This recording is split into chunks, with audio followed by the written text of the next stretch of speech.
આજ રોજ અરવલ્લી જિલ્લામાં મારા દ્વારા સ્ટ્રક્ચરોની વિઝિટ કરવામાં આવી. આપણા અરવલ્લી જિલ્લામાં કુલ મેજર અને માઇનર થઈને કુલ 50 સ્ટ્રક્ચરો આવેલા છે, જે પૈકી મારા દ્વારા લચ્છાઈ એપ્રોચ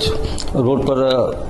મેજર બ્રિજની વિઝિટ કરવામાં જે 88 મીટર છે, જે સારી કન્ડિશનમાં છે, અને બીજો જૂના વડવાસરથી નવા વડવાસર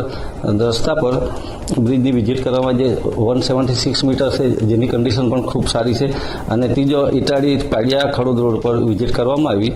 જેને કુલ લંબાઈ 100 મીટર છે અને જેની કન્ડિશન પણ સારી છે. અને આ જિલ્લામાં કુલ 22 કામો છેલ્લા 2 વર્ષમાં નાના મોટા સ્ટ્રક્ચરોના કામ પૂર્ણ થયા છે અને 28 કામોની પ્રગતિમાં છે.